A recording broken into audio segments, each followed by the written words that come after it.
भारत को दशकों से दोहरे सामरिक खतरे से रूबरू होना पड़ रहा है। देश की सीमा पर एक तरफ पाकिस्तान और दूसरी तरफ चीन है। इन दोनों के साथ भारत युद्ध लड़ चुका है। छोटी मोटी झड़पें तो अनेकों बार हो चुकी हैं। संवेदनशील सुरक्षा स्थिति को देखते हुए भारत अपनी रक्षा तैयारियों को लगातार आगे बढ़ा रहा है। Fighter jet, missile technology, air defence system, drone system आदि के क्षेत्र में भारतीय रक्षा वैज्ञानिक लगातार सफलता हासिल कर रहे हैं। स्टील्थ टेक्नोलॉजी और 5वीं एवं 6ठी पीढ़ी के फाइटर जेट देश में ही डेवलप करने के लिए एमका प्रोजेक्ट लॉन्च किया गया है। नेशनल एयर डिफेंस सिस्टम को मजबूत करने के लिए मिशन सुदर्शन पर काम चल रहा है। इसका उद्देश्य देश की एयर स्पेस को किसी भी तरह की बाहरी हवाई खतरे से सुरक्षित रखना है। रक्षा अनुसंधान एवं विकास संगठन यानी DRDO के वैज्ञानिक इसके अलावा अत्याधुनिक मिसाइल प्रोजेक्ट पर भी काम कर रहे हैं। इनमें से कुछ मिसाइल्स ऐसी हैं जो किसी भी रडार और डिफेंस सिस्टम को भेदने में सक्षम हैं। DRDO के एक्सपर्ट प्रोजेक्ट विष्णु के तहत हाइपरसोनिक मिसाइल डेवलप करने में जुटे हुए हैं। इस मिसाइल की रफ्तार इतनी ज्यादा होगी कि एयर डिफेंस सिस्टम के लिए उसे डिटेक्ट और इंटरसेप्ट करना नामुमकिन के बराबर होगा। नई हाइपरसोनिक मिसाइल S-400 और थार को भी चकमा देने में सक्षम होगी। ये ब्रह्मोस क्रूज मिसाइल से 2 कदम आगे की बात है। भारत के अत्याधुनिक रक्षा अनुसंधान कार्यक्रम प्रोजेक्ट विष्णु के तहत हाइपरसोनिक वेपन सिस्टम के विकास में एक बड़ा कदम सामने आया है।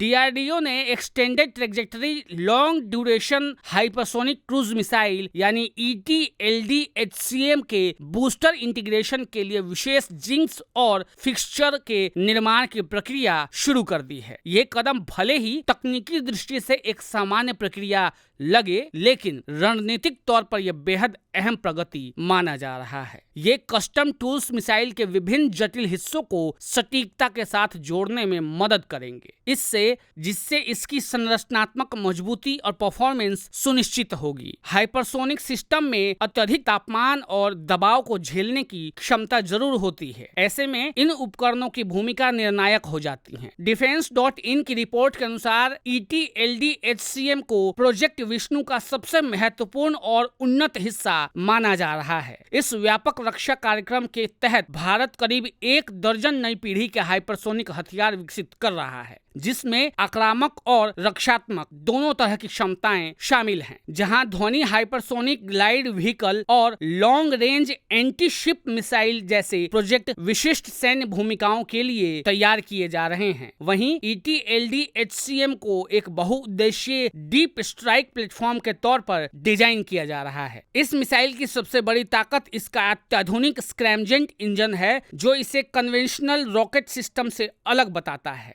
स्क्रैमजेट तकनीक वायुमंडल से ऑक्सीजन लेकर ईंधन जलाती है, जिससे भारी ऑक्सीडाइजर ले जाने की जरूरत खत्म हो जाती है। इससे मिसाइल हल्की, अधिक कुशल और लंबी दूरी तक उड़ान भरने में सक्षम बनती है, जिससे इसके स्थायित्व और थ्रस्ट बनाए रखने की क्षमता को प्रमाणित किया। गति के मामले में यह मिसाइल बेहद घातक साबित हो सकती है। अनुमान है कि ETLD-HCM लगभग मॉक 8 यानी करीब 10,000 किलोमीटर प्रति घंटे की रफ्तार से उड़ान भर सकेगी। इस गति के साथ ये दुनिया की सबसे तेज विकसित हो रही क्रूज मिसाइलों में शामिल हो जाएगी। प्रारंभिक संस्करण की मारक क्षमता लगभग 1500 किलोमीटर होगी, जिसे भविष्य में बढ़ाकर 2500 किलोमीटर तक किया जा सकता है। मिसाइल की पेलोड क्षमता भी काफी प्रभावशाली बताई जा रही है। रिपोर्ट्स के अनुसार ये 1000 से 2000 किलोग्राम तक का पेलोड ले जाने में सक्षम होगी, जिससे इसे पारंपरिक और परमाणु दोनों तरह के वारहेड्स से लैस किया जा सकता है। ये क्षमता भारत की सामरिक प्रतिरोधक शक्ति को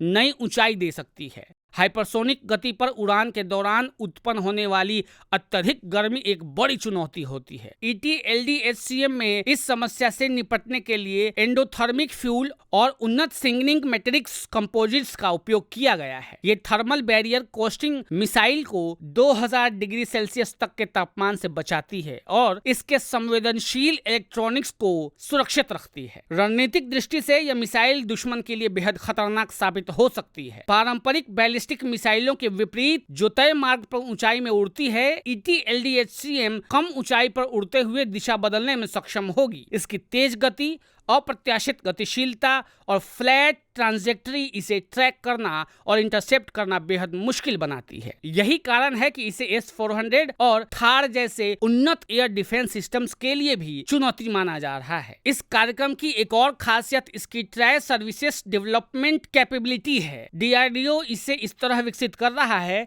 इसे लैंड बेस्ड मोबाइल लॉन्चर, युद्धपोतों, पनडुब्बियों, लड़ाकू विमानों जैसे Su-3 MKI से भी लॉन्च किया जा सके। इससे भारतीय सशस्त्र बलों को जमीन, समुद्र और हवा तीनों मोर्चे पर हाइपरसोनिक क्षमता हासिल होगी। ET-LD-HCM का विकास भारत की रक्षा तकनीक में एक बड़ा छलांग माना जा रहा है। यह न केवल देश की सैन्य शक्ति को मजबूती देगी, बल्कि क्षेत्रीय और वैश्विक स्तर पर भी भारत की सामरिक स्थिति को सुदृढ़ करेगा। ऐसे और भी खबरों के लिए देखते रहिए वेणु न्यूज।